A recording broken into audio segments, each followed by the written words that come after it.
सभी को यीशु मसीह का मधुर नाम से जय मसीह की। आइए प्रिय, इसमें हम परमेश्वर वचन को ध्यान करेंगे। हमारा बीच में आज यूपी से सूरज भाई हैं जो कि परमेश्वर वचन को सुनाएंगे। ओके, जय मसीह सबको। परमेश्वर का मैं धन्यवाद देता हूँ कि परमेश्वर ने ये मौका दिया है और सुंदर समय दिए हैं। तो हम प्रार्थना में जाएंगे। श्रेष्ठ और शक्तिमान परमेश्वर प्रभु यीशु मसीह, हम आपका धन्यवाद करते हैं कि आपने ये दिन दिखाया है प्रभु, और आज के सुबह प्रभु हम लोग को ये मौका दिया है ताकि परमेश्वर हम आज के दिनों को देखकर आपकी महिमा कर सके। प्रभु आपका धन्यवाद दे सके। परमेश्वर इस जीवन में भी जितने लोग जुड़े प्रभु, हर एक जनों को प्रभु सुनने में सहायता और मदद करना प्रभु, प्रॉब्लम न होने पाए। और परमेश्वर बहुत से लोग हैं जो जुड़ने वाले प्रभु, उन्हें नहीं जुड़ने में सहायता। परमेश्वर आज के वचनों को भी आपके हाथों में रखते, सारी बातें हो और आपकी ओर से होने पाए प्रभु। जो कुछ भी सीखे प्रभु आपकी महिमा के लिए होने पाए, और प्रभु हम लोग के जीवन में प्रभु कुछ बदलाव होने पाए। तो धन्यवाद करते आज के लिए पिता। धन्यवाद के साथ ये प्रार्थना प्रभु यीशु मसीह नाम से मांगते हैं, आमीन। फिर से सबके परिचय में से की मैं परमेश्वर का धन्यवाद देता हूँ कि परमेश्वर ने मौका दिए हैं। और आज जो दिन है, आज के दिन में हम लोग संत लाजर के विषय में ध्यान करेंगे और सीखेंगे, सुनेंगे।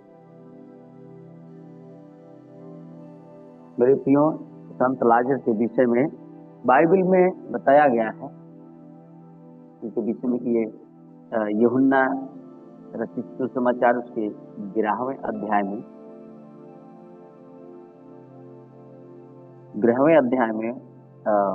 लाजर के विषय में बताया गया है। वो लाजर जैसे वो बीमार व्यक्ति है, लाजर एक बीमार व्यक्ति है, और उस परिवार में उसकी दो बहनें हैं, और लाजर बेतनिया गांव का रहने वाला है। और इस पद में हम लोग जब देखते हैं, इसमें लिखा है कि मरियम और उसकी बहन मरथा के गांव बेतनिया का लाजर नामक एक मनुष्य बीमार था। यह वही मरियम थी जिसने प्रभु पर इत्र डालकर उसके पांव को अपने बालों से पोंछा था। किसी का भाई लाजर बीमार था। ये इस परिवार में हम दो चीजें देख सकते हैं। लाजर के परिवार में लाजर एक बीमार व्यक्ति, और उससे पहले जब हम सुने हैं 2 पद में, मरियम जो उसकी लाजर की जो बहन है, वो पापनी थी, और वो अपने पाप की क्षमा प्राप्त करने के लिए वो प्रभु यीशु मसीह के पास जाती है, और प्रभु यीशु मसीह के पांव तले बैठकर और उसको इत्र डालकर आंसू से भिगोकर वो पोंछ रही है। और जब हम देखते हैं कि उसके बाद जब वो प्रभु यीशु मसीह ने उसके पाप को क्षमा कर देते हैं, जब वो अपने घर में आती है, और प्रभु यीशु मसीह और मरियम, मरथा और लाजर, ये परिवार में प्रभु यीशु मसीह का एक अलग संबंध, प्रेम बन जाता है। और जब हम आगे जो 3 पद में जब हम देखते हैं कि उस बीमार के कारण, और एक है जो मरियम है, वो परमेश्वर प्रभु यीशु मसीह ने उन्हें क्षमा कर दिए। अब उनका जीवन एक अच्छा जीवन जी रहे हैं। वो बीमारी में नहीं है, खुशी का जीवन जी रहे। लेकिन उसी परिवार में एक है जो कि बीमारी अवस्था में, लाजर। बहुत ऐसे घरों में होता है, कोई एक व्यक्ति ठीक है, अच्छा प्रार्थना कर रहे हैं, वो परमेश्वर की महिमा कर रहे हैं, और उसी परिवार में एक लोग हैं जो कि 2 लोग बीमार रहते हैं। और यहाँ पर हम जब देखते हैं 3 पद में लिखा है कि अतः उसकी बहन ने उसे कहला भेजा, ये प्रभु देख, जिससे तू प्रीति रखता है वह बीमार है। यहाँ पर यीशु मसीह को पत्र या चिट्ठी लिखकर भेजा जा रहा है कि हे प्रभु, तू कहाँ है, और जिसे तू प्रेम करता है, जिसे तू प्रेम रखते थे, और वो भाई मेरा बीमार है, जिससे तू प्रीति रखता था। और जब प्रभु यीशु मसीह के पास वो चिट्ठी पहुंचती है तो यीशु मसीह उसको वो ये सुनकर यीशु ये कहते हैं, यीशु मसीह ये सुनकर कहते हैं कि यह बीमारी मृत्यु की नहीं है, परंतु परमेश्वर की महिमा के लिए,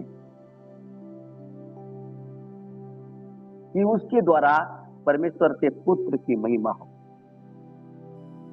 यीशु जो है मरियम से और मर्ता से और लाजर से ये प्रेम करते हैं, उनके परिवार से प्रेम करते हैं,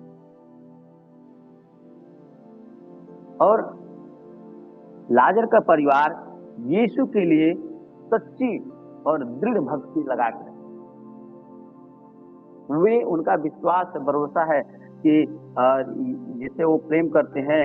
और बीमारी अवस्था में भी हम ये अक्सर देखे हैं कि जिनसे लोग ज्यादा प्रेम करते हैं, या तो भाई हो सकते हैं, या तो माँ बाप हो सकते हैं, या तो और भी रिलेशन के हो सकते हैं, जब बीमार अवस्था में होते हैं सोचते हैं कि वे मेरे पास रहे, वे यही अपेक्षा लगाए रहते हैं कि मेरी बीमारी अवस्था में वो मेरे पास रहे। और ये जो कहला भेजा जा रहा है, ये बीमारी अवस्था में ही भेजा जा रहा है कि आप कहाँ हैं, आप आ जाइए, मिल लीजिए, क्योंकि आप जिससे प्रेम करते हैं, जिससे प्रेम रखते हैं प्रभु, वो भाई मेरा बीमार है, और वो आप उससे प्रेम रखते थे, इसलिए आपका आना जरूरी है। लेकिन यहाँ पर प्रभु यीशु मसीह वे जानते थे, सारी बातों को जानते थे, लेकिन फिर ये जब कहला उनको मिलता है, यह सुनकर यीशु ये कहते हैं, यह बीमारी मृत्यु की नहीं है, परमेश्वर की महिमा के लिए। प्रारंभिक जीवन और गुलाम। बेतनिया के संत लाजर यीशु मसीह के घनिष्ठ मित्र और मरियम और मर्था के भाई थे। यह यरूशलेम के पास एक गांव बेतनिया में रहते थे, जिनका जीवन सबसे प्रसिद्ध रूप से इस यूहन्ना रचित सुसमाचार 11 अध्याय में दर्शाया गया, वर्णित किया गया है, जहां यीशु ने उन्हें 4 दिनों तक कब्र में रहने के बाद उनको मृतकों में से जीवित किया। इसके बाद हम लोग और जब आगे पढ़ते हैं, जब यीशु मसीह को ये कहला जाता है, उसके बाद में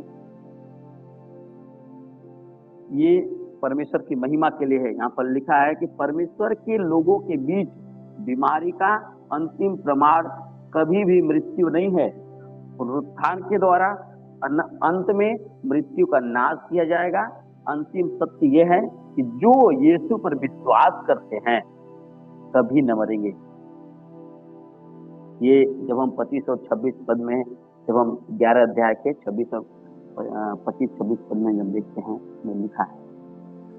और 5 पद में यीशु मरियम और उसकी बहन और लाजर से जो प्रेम करते थे, यहाँ एक परिवार है जो यीशु के लिए सच्ची और दृढ़ भक्ति रखते हैं, उसके साथ घनिष्ठ सहभागिता में है यीशु मसीह के साथ, और यीशु मसीह भी उनके साथ घनिष्ठ सहभागिता में है, और वह उससे विशेष रूप से प्रीति रखते हैं। उन्होंने दुख और बीमारी और मृत्यु का अनुभव किया। आज ये मुश्किल परमेश्वर के लिए विश्वास योग्य और चुने हुए विश्वासियों पर आएंगे। बहुत से ऐसे लोगों पे भी आ सकते हैं, घटित होंगी। कलीसियाएं में भी मरियम जो प्रभु के लिए प्रति प्रेम पूर्व भक्ति में है, और लाजर जिसने कष्ट भोगा है, वो मर गया। यहाँ पर दोनों चीज हम देख सकते हैं। एक है जो मरियम है जो प्रभु के प्रति प्रेम पूर्वक भक्ति में लीन है, और एक है जो लाजर जिसने कष्ट भोग रहे हैं, कष्ट का जीवन है, बीमारी का जीवन है, और उस बीमारी को लेते हुए वो व्यक्ति मर गया।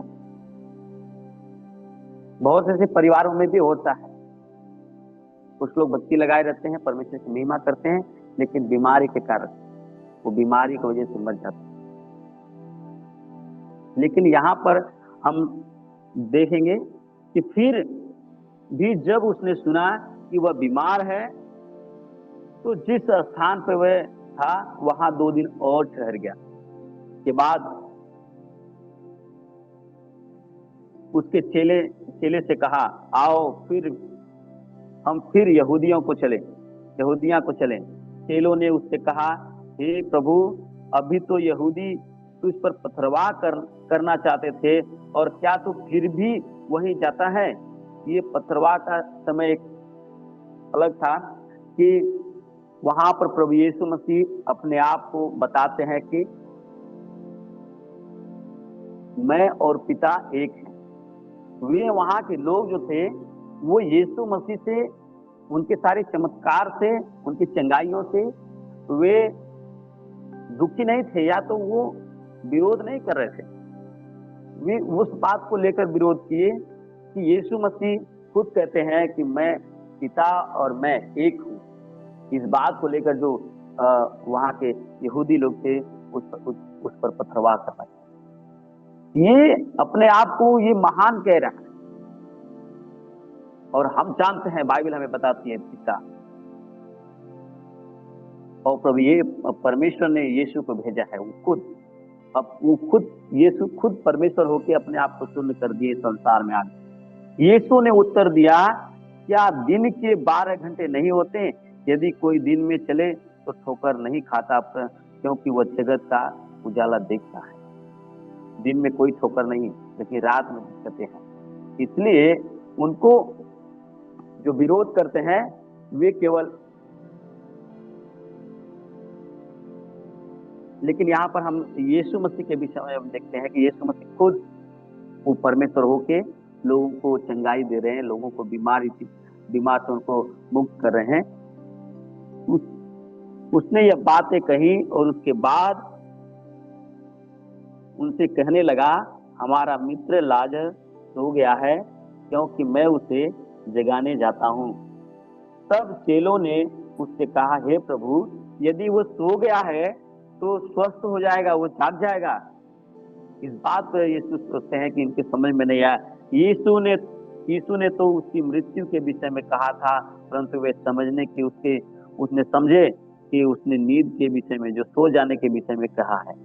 तब यीशु ने उनसे साफ साफ कह दिया है कि लाजर मर गया, और मैं तुम्हारे कारण आनंदित हूं कि मैं वहां न था, जिससे तुम विश्वास करो। परंतु अब आओ हम उसके पास चलें। तब थोमा ने, जो दिदमुस कहलाता है, अपने साथी चेलों को से कहा, आओ हम भी उनके साथ मरने को चले। वे सोचते थे कि वहां पर विरोध हो गया है, वहां पर यीशु को लोग पत्थर मारने के लिए मारने जा रहे थे, वहां से पैसे की भाग के यहाँ पर चले आए हैं। लेकिन अब फिर ये गुरु कहते हैं वहीं पे चलो, तो आइए हम सब लोग भी मरने के लिए तैयार हैं, चलेंगे। जब वहां से प्रभु यीशु मसीह आते हैं बेतनिया, लाजर के गांव में जब आते हैं मेरे प्रियो, तो वहां पर यीशु मसीह खुद उनके साथ जब मरथा के साथ मिले, वहां पर लिखा है कि वहां पहुंचने पर यीशु को यह मालूम हुआ कि लाजर को कब्र में रखे 4 दिन हो चुके हैं। बेतनिया यरूशलेम में समीप कोई 2 मील की दूरी पर था। बहुत से यहूदी मरथा और मरियम के पास उसके भाई की मृत्यु पर शांति देने के लिए आए थे। अभी भी ऐसे लोग करते हैं, कोई किसी के घर में मृत्यु हो जाता है तो वहां पर उनको शांति देने के लिए, सांत्वना देने के लिए बहुत से ऐसे लोग, गांव को रिश्तेदार या और भी जो उनसे मित्र हैं, जिनसे प्रेम करते हैं, वो सब लोग इकट्ठा होते हैं। तो उनके भाई की मृत्यु पर शांति देने के लिए वहां पर आए थे। तब मर्था ने यीशु के आने का समाचार सुना तो उसे भेंट करने के लिए निकली गई, परंतु मरियम घर में बैठी रही। मर्था ने यीशु से कहा, हे प्रभु, यदि तू यहाँ होता तो मेरा भाई कदापि न मरता। और अब भी मैं जानती हूँ कि जो कुछ तू परमेश्वर से मांगेगा परमेश्वर तुझे देगा। यीशु ने उससे कहा, तेरा भाई फिर जी उठेगा। मर्था ने उससे कहा, मैं जानती हूँ कि अंतिम दिन में पुनरुत्थान के समय वह जी उठेगा। यीशु ने उससे कहा, पुनरुत्थान और जीवन मैं ही हूँ। जो कोई मुझ पर विश्वास करता है वह यदि मर भी जाए तो भी जिएगा, और जो कोई जीवित है और मुझ पर विश्वास करता है वह अनंत काल तक न मरेगा। क्या तू इस बात पर विश्वास करती है? यीशु मसीह मर्था से ये बात कहते हैं। तब वो कहती है, हाँ प्रभु, हाँ हे प्रभु, मैं विश्वास करती हूँ कि परमेश्वर का पुत्र मसीह जो जगत में आने वाला था वह तू ही है। ये सच्चाई अभी प्रभु यीशु मसीह ने कहा कि यह मृत्यु परमेश्वर की महिमा के लिए है, परमेश्वर के पुत्र की महिमा हो। यहाँ पर देखिए वो खुद कहती है कि जो आने वाला है, वो आने वाला था, वह तू ही है। तो जिस स्थान पर वह, यहाँ पर हम देखते हैं कि यीशु जिस परिवार से वो प्रेम करते थे उनके यहाँ आने में देरी कर दिए, ताकि चेले और वह परिवार विश्वास में मजबूत हो और उनके लिए एक बड़ी भलाई करने के लिए। आरंभ में यीशु का व्यवहार से यह लगता था कि वह उनके दुखों में प्रति चिंतित नहीं है, परंतु यूहन्ना ने बार बार इस बात पर जोर दिया है कि यीशु ने उस परिवार से प्रेम किया और उसके दुखों में भागी हुए। यीशु का ठहराया समय और उद्देश्य जो वे चाहते थे उसके भिन्न था। हमारी परीक्षाओं में परमेश्वर का ठहराया समय और इच्छा जो हम चाहते हैं उससे भिन्न हो सकती है, परंतु अपनी बुद्धि और प्रेम के अनुसार हमें उत्तर देना है। यीशु का ठहराया समय और उद्देश्य वे चाहते थे।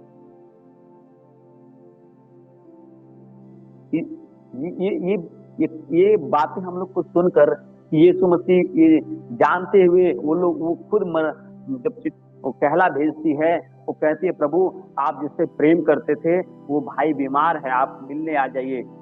आप लोग सुनने में ये लगता है कि शायद यीशु मसीह उससे प्रेम नहीं करते थे क्या, या और लोग सुनेंगे तो कहेंगे ये यीशु मसीह प्रेम नहीं करते थे क्या। लेकिन समय की हम बातें देखते हैं कि और उनके लिए एक बड़ी भलाई को करने के लिए आरंभ में यीशु का व्यवहार से ये लगता था यीशु उनके दुखों के प्रति चिंतित नहीं था, लेकिन यूहन्ना जो ये दर्शाया है यीशु मसीह के बारे में, यीशु उस परिवार से प्रेम किया है और उसको दुखों में भी भागी हुए हैं। यीशु का ठहराया समय और उद्देश्य जो वे चाहते थे उससे भिन्न था। वे चाहते थे, वे मर्था चाहती थी कि ये समाचार सुनकर प्रभु यीशु मसीह आए और मिले, लेकिन उससे अलग। कभी कभी ऐसा होता है, हम बीमार रहते हैं, हमारे परिवार के लोग बीमार रहते हैं, हम चाहते हैं तुरंत ये काम हो जाए, ये तुरंत ये सारी चीजें हो जाएं, लेकिन हमें ये चीज ध्यान देना है। समय ठहराया गया है, उद्देश्य कुछ अलग है, हमारे सोच से कुछ अलग हो सकता है। परमेश्वर अपनी बुद्धि और प्रेम के अनुसार हमें उत्तर देता है। पुनरुत्थान के विषय में जब हम देखते हैं, वह व्यक्ति के लिए जो यीशु पर विश्वास करता है शारीरिक मृत्यु पर दुखद अंत नहीं, बल्कि बजाय अधिकारी का अनंत जीवन और परमेश्वर की संगति का मार्ग है, वो जिएगा।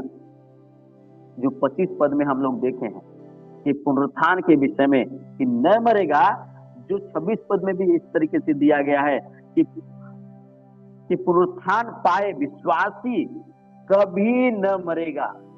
जो पुनरुत्थान पाया हुआ विश्वासी है, जो लोग हैं, जो भाई या बहन है, वे न मरेंगे।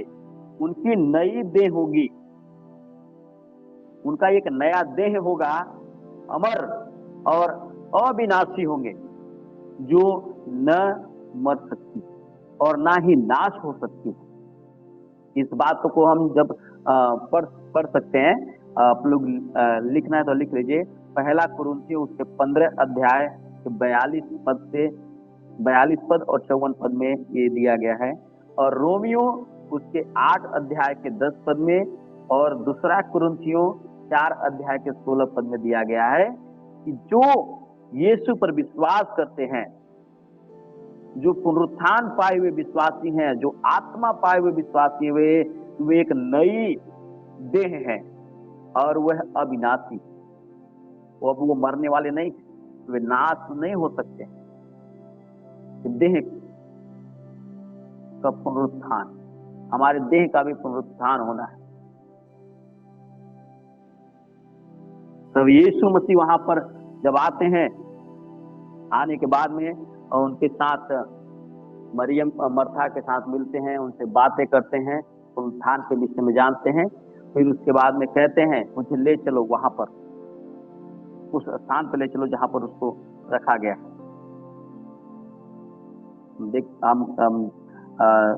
हम देखते हैं कि यीशु मसीह उस स्थान पर जब जाते हैं, उनके घर में जब जाते हैं, उनके लोगों का रोना, लोगों का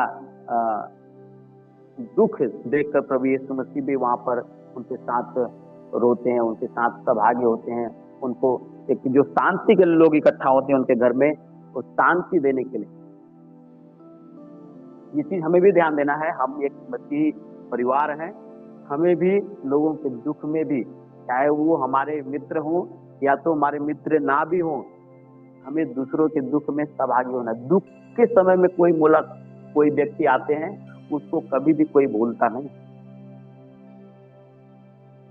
और प्रभु यीशु मसीह इस बात को दर्शा देते हैं कि उस यीशु ने वहां पर गए और जाने के बाद में वो यीशु मसीह भी वहां पर रोए, आत्मा में बहुत उदास और व्याकुल। हमें आत्मा से, अंदर से रोना है, उनके साथ सहभागी होना है। खुदा से उनके परिवार के लिए शांति और हिम्मत के लिए हमको मांगना है। और प्रभु यीशु मसीह वहां पर उनके साथ सहभागी हुए, वहां पर उनको शांति के लिए, वहां संतावना के लिए वहां पर मिले, और वहां पर उनके साथ सहभागी होने के बाद में यीशु कहते मुझे ले चलो वहां पर, ताकि मैं भी। यीशु ने कहा, यीशु मन में फिर बहुत ही उदास होकर कब्र पर आए। वह एक गुफा थी और एक पत्थर उस पर रखा था। यीशु ने कहा, इस पत्थर को हटाओ। उस मरे हुए की बहन मर्था ने उससे कहने लगी, हे प्रभु, उसमें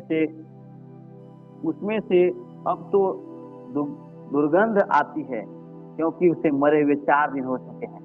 लेकिन प्रभु यीशु मसीह उनको उस पत्थर को हटवाते हैं और नाम लेकर बुलाते हैं, हे लाजर बाहर निकल।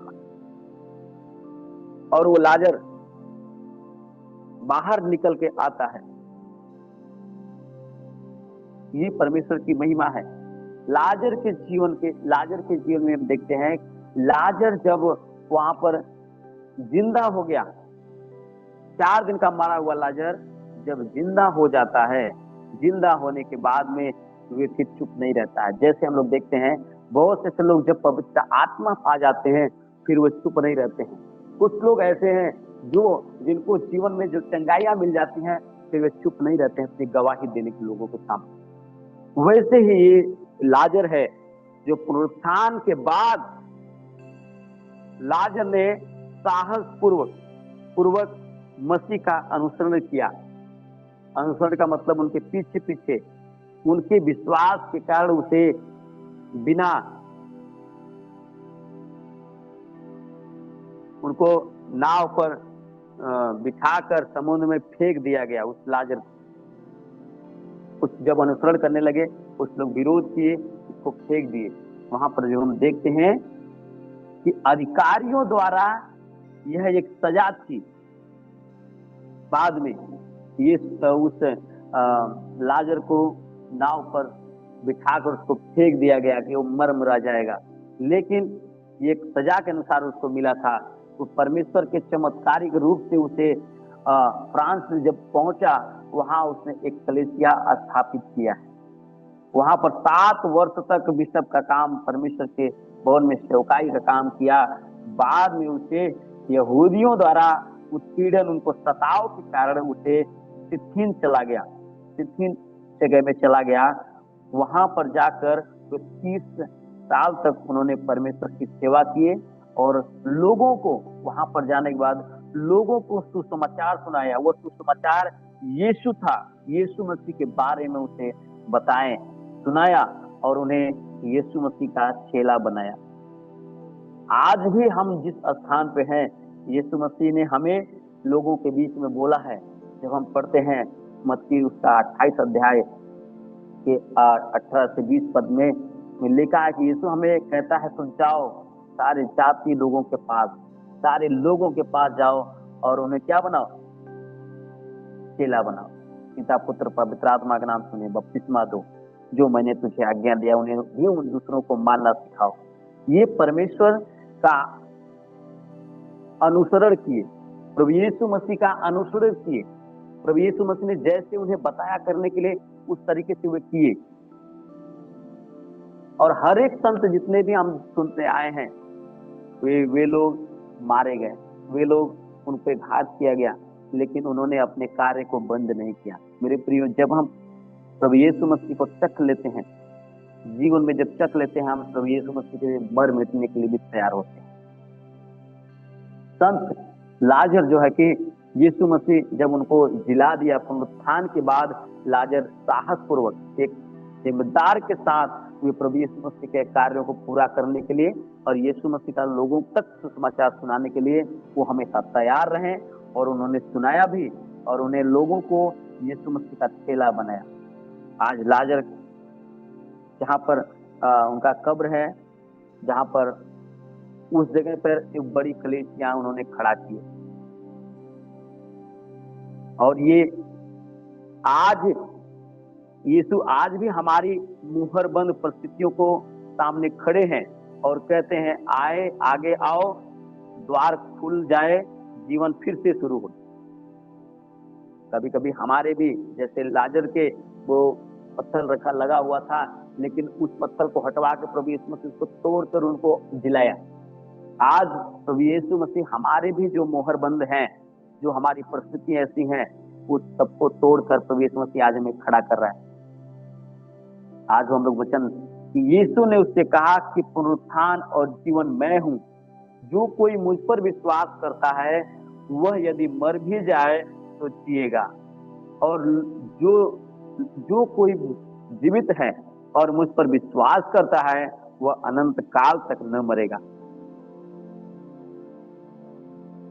और आज भी यीशु मसीह हमें भी ये बात बताते हैं, और यीशु मसीह मरियम मरथा से भी कहते हैं, क्या तू इस बात पे विश्वास करती है? वो कहती है, हाँ प्रभु मैं विश्वास करती हूँ। आज हमें भी विश्वास करने की जरूरत है।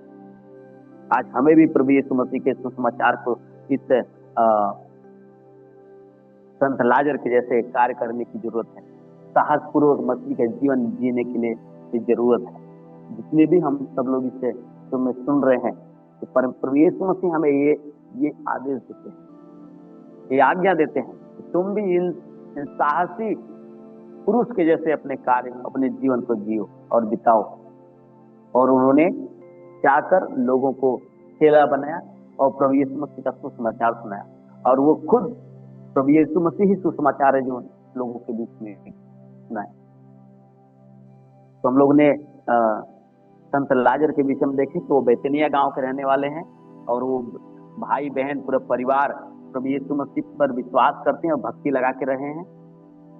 जब उनका मृत्यु होने के बाद जब उनको नया जीवन मिलता है प्रभु यीशु मसीह के द्वारा, तो अपने जीवन को वो मसीह के लिए अर्पित कर देते हैं। आज हमें भी, हर एक लोगों के जीवन में भी ये गवाहियां हैं, हमें परमेश्वर के लिए अपने जीवन को अर्पित करने की जरूरत है, प्रभु के लिए अपने जीवन को जीने के लिए जरूरत है। तो परमेश्वर इस वचन के द्वारा सभी लोगों को आशीष करें। तो जय मसीह। सर्वशक्तिमान उद्धारकारी परमेश्वर पिता, हम आपको धन्यवाद करते हैं पिता, आज के सुंदर समय के लिए प्रभु जी। पिता परमेश्वर, हम लोगों को हर दिन की तरह आज भी प्रभु जी जो मीटिंग में जुड़ने के लिए सहायता मदद किया पिता परमेश्वर। और प्रभु जो भी सूरज भाई के द्वारा पिता परमेश्वर आपके बारे में, पिता परमेश्वर आपके वचन के बारे में हम लोगों ने सुना पिता परमेश्वर। लाजर के बारे में पिता परमेश्वर, आप सच में प्रभु महान है, सर्वशक्तिमान है पिता परमेश्वर, हर एक संभव करने वाले ही प्रभु। पिता परमेश्वर, हम दुआ करते हैं सूरज भाई के परिवार के लिए प्रभु आप आशीष कीजिए पिता, और जितने भी जूम मीटिंग में जुड़े हुए हैं पिता, सबको आप पिता परमेश्वर इस वचन के द्वारा आशीषित कीजिए मेरे परमेश्वर। और पिता हम दुआ करते हैं प्रभु जी, हर दिन की तरह प्रभु जी, और भी पिता परमेश्वर आगे ऐसे ही हम लोगों को सहायता मदद करते रहिए पिता परमेश्वर, अपने वचन में बनाए रहिए प्रभु यीशु। प्रार्थना आराधना के जीवन में पिता परमेश्वर हम अपने जीवन में बिता पाए पिता परमेश्वर, और प्रभु आपके वचन में, आपके आशीष में, आपकी सेवा कार्य में प्रभु हम दिन प्रतिदिन बढ़ते जाए प्रभु यीशु। धन्यवाद करते हैं प्रभु, आज के दिन को आपके हाथों में सौंपते हैं, आगे के समय को आपके हाथ में देते हैं।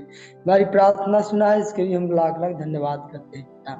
सारी आदर महिमा हम आपको देते हैं, छोटे से आपके प्रिय बेटे उद्धारकर्ता यीशु मसीह के नाम से मिलेगा। आमीन आमीन आमीन आमीन।